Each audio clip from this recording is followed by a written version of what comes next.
Ephesians chapter 6 verse 12 says, "For our struggle is not against the flesh and blood, but against the rulers, against the powers, against the world forces of this darkness, against the spiritual forces of wickedness in the heavenly places." This verse emphasizes that our struggle is not against physical enemies, but against spiritual forces of darkness. Thank you for tuning in. Please do not forget to like, subscribe, and to please comment so that we can create more content for you. Enjoy. Hi guys, welcome to my YouTube channel, to the Communication with Purpose YouTube channel. Today I've got a very special guest. Her name is Sibongile. She will be telling us more about her life, where she comes from, her purpose, and where she's going forward in life. Welcome Sibongile, and thank you so much for inviting me to your wonderful home to come and interview. So today I just want to go let's just go straight into it. Just tell me more of who are you and where you come from. Okay, I'm Sibongile Mazibogo, born in South of Johannesburg. Yeah, that's me. Okay, so Sibongile, since you are born in Johannesburg, growing up in Johannesburg, what has that taught you, and how has that contributed to who you are, the household, the kind of household that you grew up in? How has that molded you to be the person that you are today? Yeah, I think because of the strong and courageous parents that I had, and the people around me, they shaped me to become a very brave and strong person. But more than anything, a person who never gives up, because I believe, it comes with the people that are surrounding you, it shapes where you go. Because at the end of the day, I don't think we can do this, life thing on our own.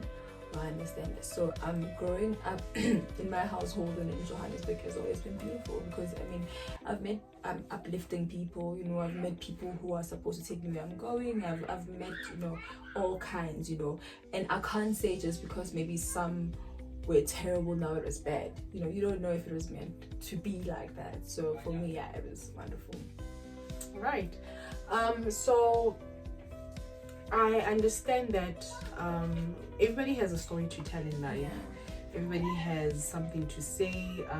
Whatever that they've experienced growing up in life, we all have all gone through life, this life thing, and we learn every day.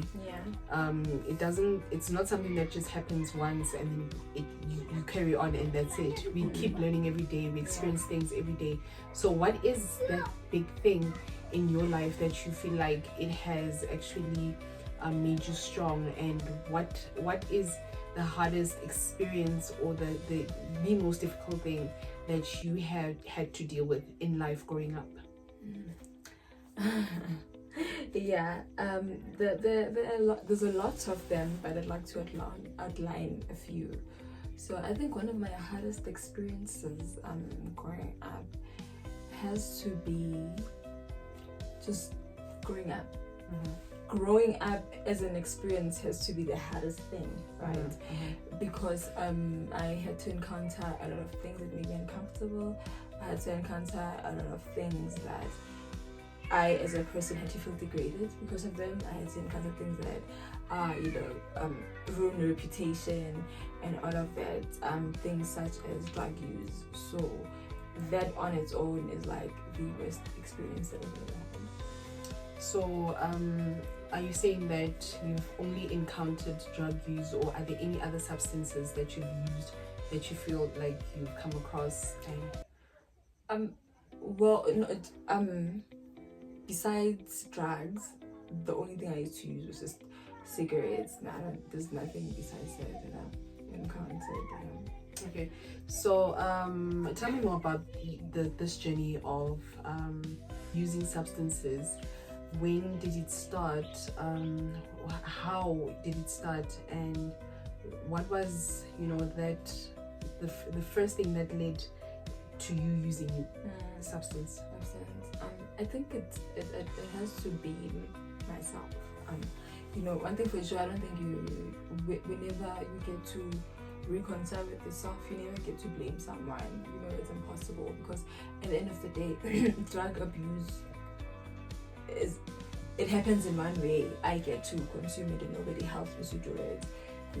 So it came about, it just happened. It just happened. I just came across it and it just happened. And how old were you at the time? I was like, what, 15, 14, I think, somewhere there. Yeah. So, I want to know more of this journey of your substance abuse. Was there, because I mean, in order for you to start using substances, you did not just wake up one day and decide to go to whoever that sells that and buy it. Was it an influence from friends? Was it influence from your surroundings, your environment? Was it because maybe you felt that there's a need to do it? How are you feeling? Because many people do things because of probably they're depressed, probably they don't know where to go, they empty, they need something, they've got that void. So what was your reason to start doing it? That's why I said I had no reason. It happened. I came across it. It's like something that was kind of destined to happen. Now that I understand more, it was okay. Let me just tell you the whole story. I just happened to, wake up just this one day, go to school, come back, and I met this particular person, and I was still so young. I didn't even know what relationships were, so I think he was the first guy I dated back then. So as soon as I found out that he does drugs, I mean, he introduced me to them. He was like, okay, this is what I do, so don't be shocked when you see such a thing. And before my eyes, I have never seen drugs with my bare eyes. I have never encountered drugs. I had never smoked. I don't know what smoking was at that time. And then he was like, that's what I do. I was like, can I try it? So that's why I keep saying it was myself. I kind of like came across it and I did it, like, can I try? And the next thing you know, again. So I think more than anything, I got hooked faster than I thought I would. So yeah. Sure. So would you say that you were introduced to these drugs by this particular person? Yeah. Did you know what drugs were at that point in time when you started doing them? No. I didn't. I mean, you get Coco Skolong, those people who come like, hey, say no to drugs and drugs. But to be honest with you, I don't think even those programs in particular help, because they say no to drugs, but I don't know what a drug is. I hear you speak about drugs, you can see those pictures, but until you see it with your bare eyes, it's like something you've never seen before, a whole new experience than what you've seen in the books. So I've heard, but I had never encountered drugs in person. So the first day you started using that drug, what drug was it and how did it make you feel? Okay, so it was strictly crystal meth.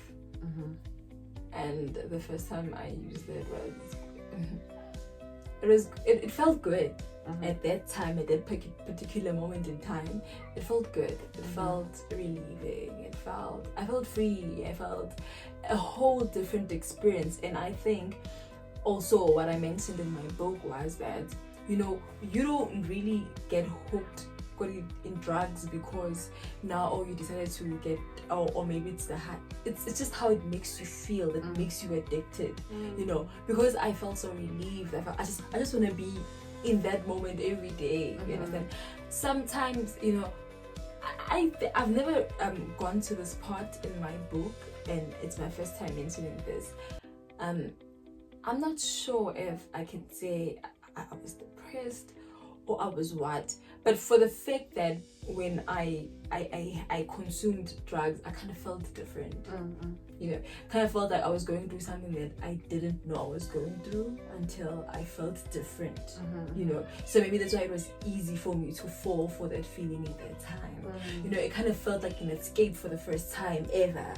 Maybe you've been feeling a certain way for a long time and finally like, oh, I can actually not deal with that, So yeah, I kind of felt like that. But what are you escaping from, since you don't know any other feeling? That was a new feeling. So what are you escaping from? And you're saying you're not depressed. What are you escaping from? That's why I'm saying, for the fact that it came with relief and a sense of freedom, then it gives me, you know, a thought that was, you know, man, you can't, you know, that's why, you know, after you do drugs, you just want to move home, you just want to leave school, because then now you feel like what you were isn't supposed to be like that. Now you're supposed to be like this. It comes with a whole new different feeling. It makes you like feel like you can do more than what you're doing now. So then what you're doing now becomes useless in your mind, and it makes you think that what you're doing now is important and you should be here, which is why it's so easy to disown everything. I can disown you as my child. I can disown you as my mother, because it makes me think that right now is not important. Right now isn't relevant. Right now it's not giving me what I'm feeling right now, so I always want to be there. So, and it's always that over everything, over my child, over school, over, I don't care, always that. Somebody could be having a great life, a millionaire, and do drugs, and everything goes down and perishes because of drugs. Sure. Why? Were they not having a good life? Were they not happy? Life was good. I mean, I could imagine if you do have money, but because there's a feeling it introduces to you, it makes you wanna like demean, you know, it makes this current moment feel useless. So it makes you want to leave, you know. So after how long did your parents notice, or your mother notice, or your family notice that you are actually on drugs?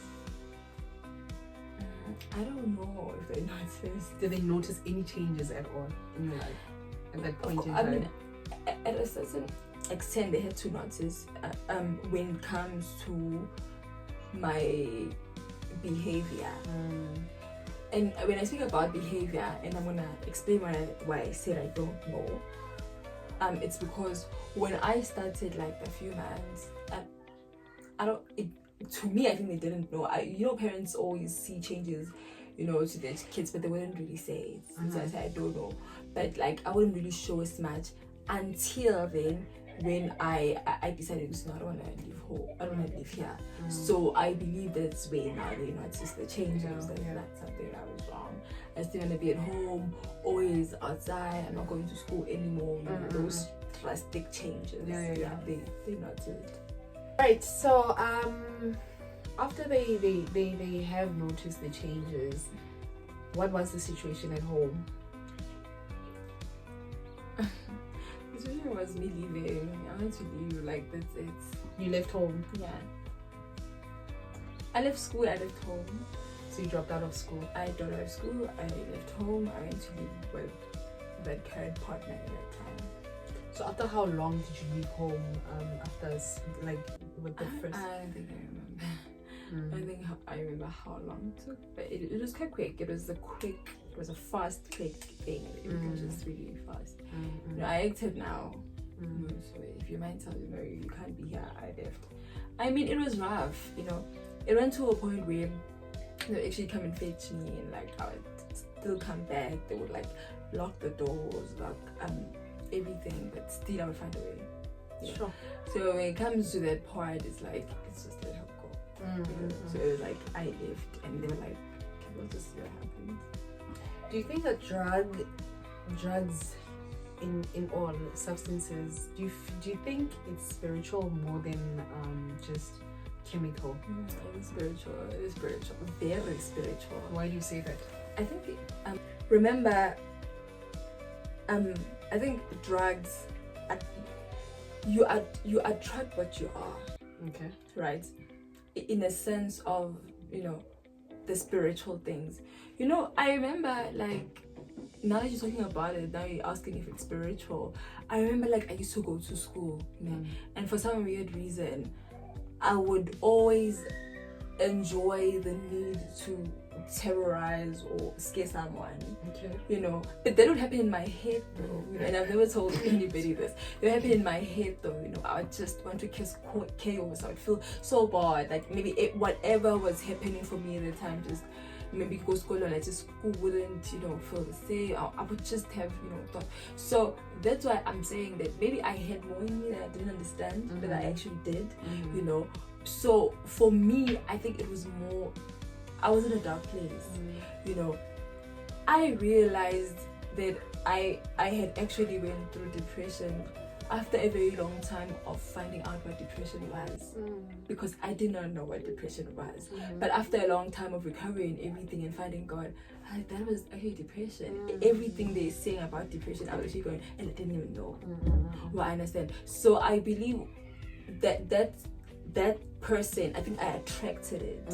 Well, I understand, in a spiritual sense, that I was an open vessel for anything that could use me at that time, because I didn't know who I was, and I'm afraid of that, because a lot of our youth go through that.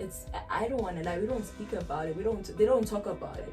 You know, when you're a youth, everybody's just minding their own business. You just think we see a jiva, but there's more to it, and you don't really get to confront that. You understand? And even if we do confront it, and sometimes we go through and we don't talk about it. You understand? And that is why it's easy for me to have a group of friends who can be successful, and I still end up in the pit because of what's inside, and I don't even know. You know, so I think I always had a lot of things that I just didn't understand, and I think because of maybe that emptiness, that's why it was easy for me to be so easily attached to the drugs. Sure. So like you were asking, is it more spiritual? So I think it is very spiritual. You Yeah. know, the lack of knowing who I am, the lack of knowing who Jesus is, the lack of knowing who I belong to made me lost. So it means, for the fact that I could not decide for my life, life then took a decision for me. Right, and I said, me not taking a I'm getting chills. I'm sorry. Me not taking a decision, and me not taking a decision is me deciding. Remember? So it means I have decided. If the spirit of darkness comes into my life, and I do not speak that you're not allowed, it's gonna come in. The authority. The Bible says that Jesus comes and he knocks. Why does he knock? I mean, he's Jesus, right? Yeah. He wants your willingness. Yes. You have to make a Yes. choice. So I had no choice. I did not know who I was, and so I believe the devil made a choice with my life. Sure. What was the turning point in your life where you decided that, you know what, this is it, enough is enough? You know, I want to tackle this in a spiritual manner, and I think with all of my interviews, and I've never did that, and I like that I'm taking it there, because also it's hard for you to understand what God is trying to do with you when you're in a situation, until you're outside, like, oh God, you're trying to do that. But that teaches us that in situations you need to be vigilant. Eyes always need to be open. Right? So my turning point was, I had always kind of known who God is, because I grew up in a family where they knew God. So I have an experience of this God, you know, but I really I've not encountered him. So when I used to do drugs back then, I remember myself a couple times there and there, kind of listening to Tasha Cobbs. You know, I'd be alone listening to Tasha Cobbs. It would just happen. I just liked it, and it was not more of a, oh no, I want to be spiritual, I want to sing. I just loved the song genuinely, you know. But I didn't understand that it was actually me partaking in God, you know, in the protection of that was. So my mom would just say, no, let's go to church, you know, even you just fetch me, because although she did not like how I lived, she still supported me. So she was still like, let's go to church. So one day I went to church, and this pastor was able to indicate and help me with a lot of things, you know. So I feel like my turning point was God's alignment. But I understand, in a sense that I had to be in a point where I realized that had it not been for God, I wouldn't be here. Because what took place for me at that point was supernatural. Let me tell you what took place. I was walking with a friend of mine, Gafaifi, in the morning, because we are high. When you are high from crystal meth, you don't sleep. So we just used to be woke all the time. So just all of a sudden, a group, and I see they heading to me, and like bunch out like packing one of the legs from away, like, you know where the stolen goods are in, so you just have to tell us where they are, or else we are dying now. we don't care. And other people were drunk, they just want what they want now. Yeah. If you dating the criminal, so you should know where things are. Sure. Right? So I was keep. Man, I didn't even say a word for myself. Like Jesus was my advocate. I don't even remember saying a word. Yeah. But there was a guy who came like from the crowd, was like, pregnant. He just said one word and then let me go. You know, so for me at that point was like, if it was not for God, no. How were you feeling at that time when the community approached you? It was a good question because I don't think I took time to actually remind myself of how that felt like, because I feel like also when I wrote the book I had a lot I wanted to share, but I didn't give myself time to reminisce and be in the moment of what everything felt like, because also I'm afraid sometimes. Sure. You know, I'm not saying I've not healed. I have. I don't want to lie. Just because maybe I cry sometimes when I speak about it, I think I cry from joy. And it's also the truth that sometimes, you know, it's just a whole new and a different and a weird experience for me to want to feel how that felt like. But now that you're talking about it, for a moment, felt like I was not there. Okay. Nothing came with fear. I wasn't that scared. Okay. I was aware of what's happening, and as a normal person should react, I was shocked. But the fear, you know, of people, I wasn't scared. It was as if I knew that this was destined for me. Do you remember when Jesus was about to be persecuted and he went to the mountain and he prayed and he said, God, if only this hour may pass.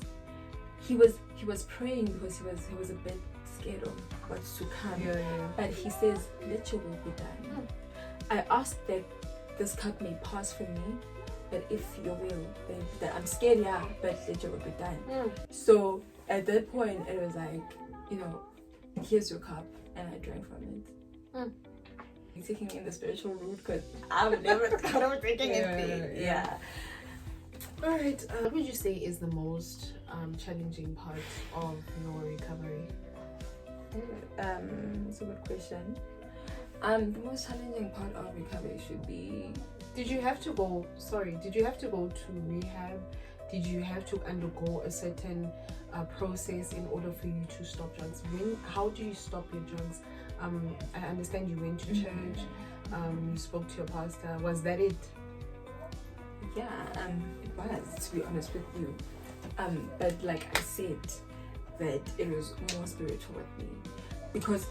But you know, okay, in a sense that we're trying to help someone. I left the area that I was in, where I used drugs. I left, relocated to another place. Okay. So let's say point number one, relocation. Okay. Make sure. Because I couldn't see everyone, everything was just different, everything was just new environment and everything. So that also helped realigning my mind. And remember, I was pregnant too. Okay. So I'm assuming I had a lot to focus on at the time, you know. So that was it. So my time there, because I was living with my grandparents, there wasn't really a lot to do. I just knew them at the time. I didn't know anybody there. I just had time to spend time on the Word of God. And I believe that on its own was purification, whether I want to admit it or not. You know, for the fact that I moved literally from Kololi when I was like, literally, I need to leave because that incident happened in Pagat, and I came back and was like, I'm leaving. So when I left, it's not like I had time to recover. A lot happened at once, yeah. But when I got go Orange Farm, there was just my grandmother and my grandfather, just them. I knew them, and I knew I was pregnant. I did not have a lot of time to confront myself or anything. So that's why I say I just took everything as it came. You understand? So when I got there, like all I knew at the time was just my grandparents and God. So I spent time on the Word of God. Like my mom would come and visit, and I'll always be excited. Like I just want to share the scripture, So it's all I did. You understand? So I believe that on its own was a sort of cleansing, you know. So yeah, that's how it went about till I came back and nothing has reminded me or triggered me or So nothing has triggered you. You've never had the urge to actually try or do it again, or when you saw that person that actually led you to that place where you were before, have you come across him when you came back? That's why I say it felt like I was born again. You know, when you're born again, when you're born again, why are you angry?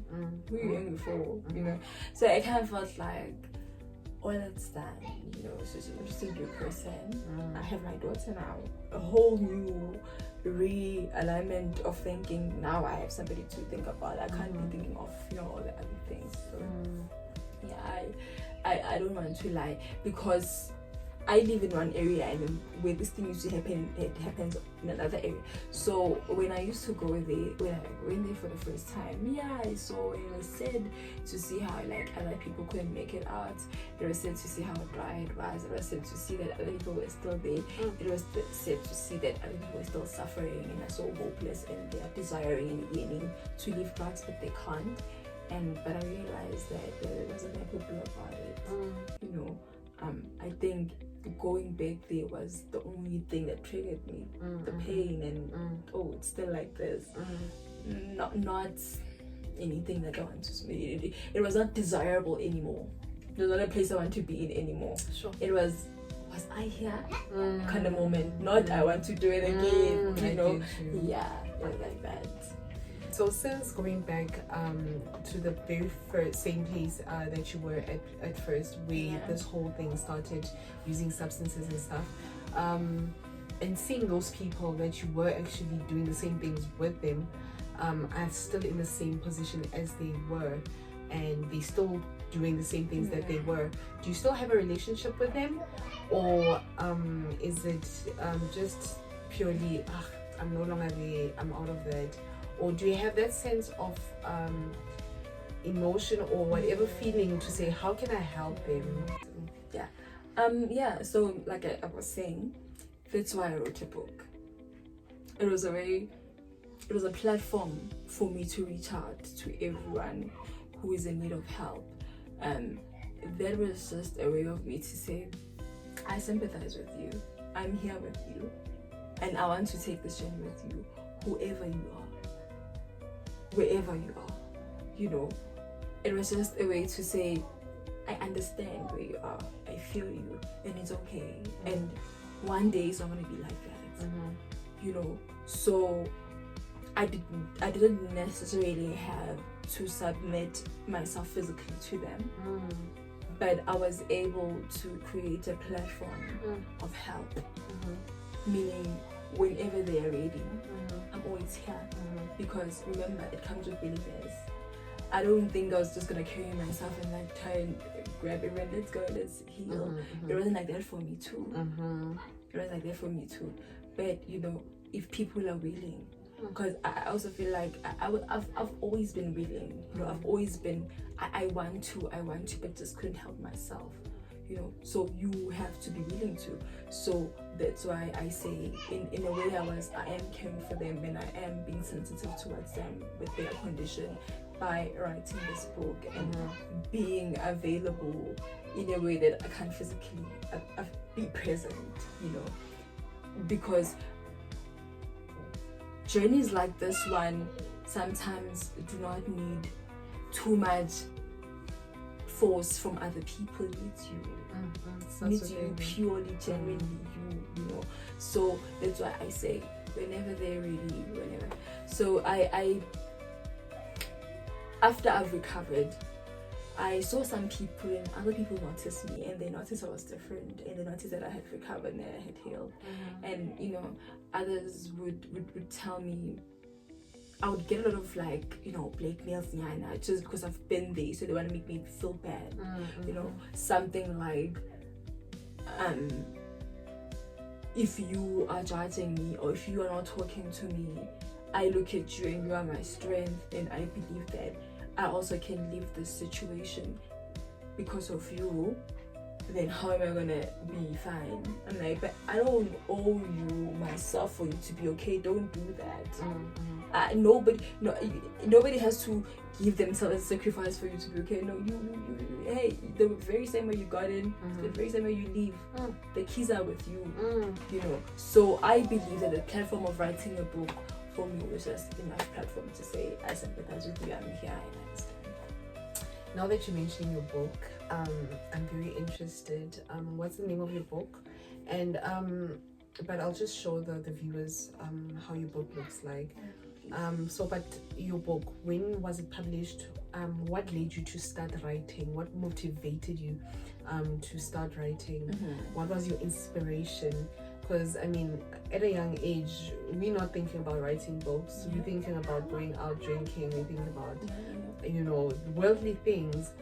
But for the fact that whatever that you have experienced, you decided to take a pen and start writing. What fired you to do that? Okay, firstly, the name of my book is titled From Life First Cry to Final Breath. That's the title. How did the title come? Okay, From Life First Cry to Final Breath. I know you don't understand. I don't. What did you say there? It's fine. From Life First Cry to Final Breath. So the reason I said From Life First Cry, it's because when I regained myself and when God rebirthed me, like again, like when I became a new person, for me it was my first cry. For me it was, I was born again. For me it was a new me. For me the old has gone and the new has come. That was From Life First Cry. To Final Breath, I'm saying to what's to come, I'm forever going to speak about the name of God until my final breath. So that's the whole book. It says from then, thank you, until forever. Wow. Okay, so what does this book talk about? Does it just speak about your experience, or does it talk about your whole life, or does it talk about your future? What is it mainly based on? Yeah, my book is an autobiography, so it means it's based on my life. So I just wrote about where I come from, who I was, to what happened that changed then and led to who I then became, to who I am now. Do you feel like your story is finished? No. No. I think it's not, and it's funny because I feel like recovering also is a new chapter on its own. Oh, okay. Because let me give you a glimpse of what my upcoming book could be about. You know, we don't speak about how much it takes and what it takes to actually recover and heal. And I'm not speaking of, probably other people know what it feels like, and I'd like to know, you know, what it feels like to want to smoke again at the time after you've just been to rehab, because I don't really know that. But I do know that in life you will come across tests. Sure. I do know that when the devil has used something to attack you, and when he realizes that he has grabbed you where you are vulnerable, he will do it again. Sure. So I feel like he will always try and test you with the same test that you failed in, just to see if you can pass this time. So the encounters where it's just, we've done an art, and like, why don't I just smoke? Why don't so I really want to speak about, how far along are we in that? How are we dealing with that? People are we, because people are always dealing with, but more, where's the help? Because at the end of the day, we don't need to stop now, we need you forever. Support groups of dealing with the recovery, the very same way rehab is taken seriously, even after, can they get the same support? Because it's not the same for everyone. We don't have the same strength. So yeah, I want to speak about that, and I'd like for people to open up about what it felt, because then those are the things they get to hide, because now people think according to people you're okay, but they don't know about this text that you're not also willing to open up about. Right? Yeah. So which is why I feel like other people, that's why they withdraw, because sometimes it's just a bit too much. You can't even talk about it. I think I have an urge because people are looking at you and think you're perfect.